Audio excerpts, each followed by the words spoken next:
It was a dark and stormy night, the kind of night where you just want to stay inside, curled up with a good book or watching a movie. That's exactly what I was doing, sitting in my living room with a cup of tea and a novel, enjoying the warmth of my fireplace. I live alone, so I wasn't expecting any visitors. But then I saw him. A man was standing outside my window, looking in. He was dressed in a dark coat with the hood pulled up, so I couldn't see his face. I froze, unsure of what to do. I didn't know this man and hadn't invited him over. My heart pounding, I slowly got up from my armchair and made my way over to the window. The man didn't move. He just continued to stare in at me. It was creepy. I didn't know what he wanted, but I knew I didn't want him there. I backed away from the window and stumbled over the coffee table, knocking over my tea in the process. The sound of the cup shattering on the hardwood floor echoed through the room. I quickly got up, glancing back at the window. The man was gone. I hesitated for a moment, wondering if I should call the police. But what would I say? There was a man standing outside my window, but now he's gone. It sounded ridiculous. I decided to wait it out, hoping that it was just some weird coincidence. I sat back down in my armchair, trying to calm my nerves, but I couldn't shake the feeling that I was being watched. I kept glancing over at the window, half expecting the man to reappear. As I sat there, I started to think about my life. I was a writer, struggling to make ends meet. I had moved to this small town a few months ago to escape the chaos of the city, hoping to find some peace and quiet to focus on my writing. But it seemed like trouble had followed me here. I couldn't help but feel a little paranoid. Was this man watching me because he knew who I was?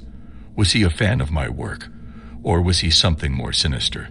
The hours ticked by, and eventually the storm died down.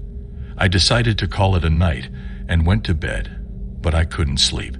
Every little sound made me jump, and I kept imagining the man outside my window watching me. Finally, as the first light of dawn started to creep through my window, I drifted off to sleep. But my dreams were plagued by visions of the man standing outside my window, his face shrouded in darkness.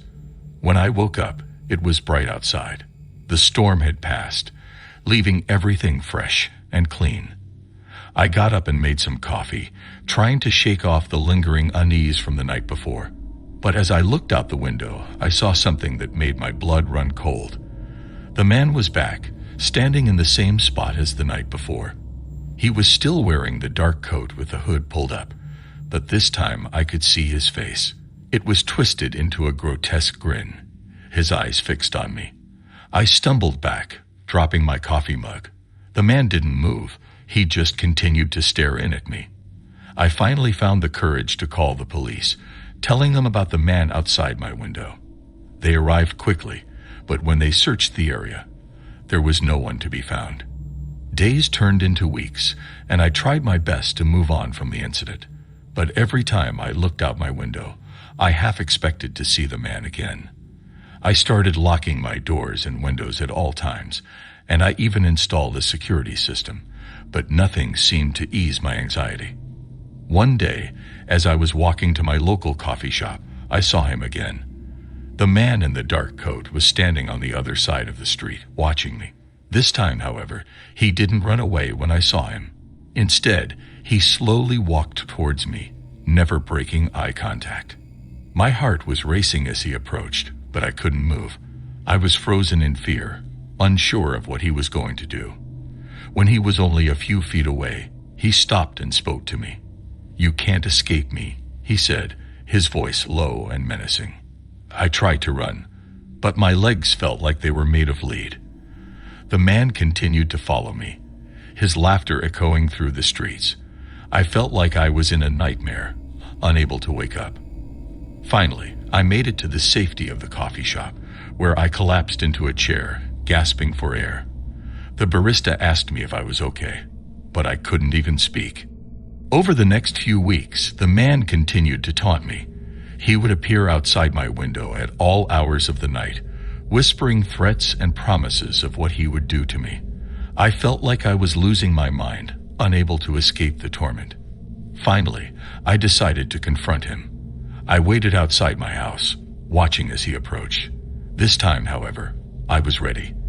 I had a knife in my pocket, and I wasn't going to let him hurt me anymore. As he came closer, I pulled out the knife and lunged at him. But he was faster than I thought, and he easily dodged my attack. I stumbled, falling to the ground, and the man stood over me, his twisted grin now replaced with a look of pure rage.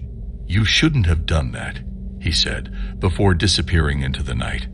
I never saw him again after that, but the memory of his face and his threats haunted me for years. I eventually moved away, unable to shake the feeling of being watched and hunted. To this day, I don't know who the man was or why he targeted me, but I do know that the memory of his twisted smile and menacing voice will never leave me.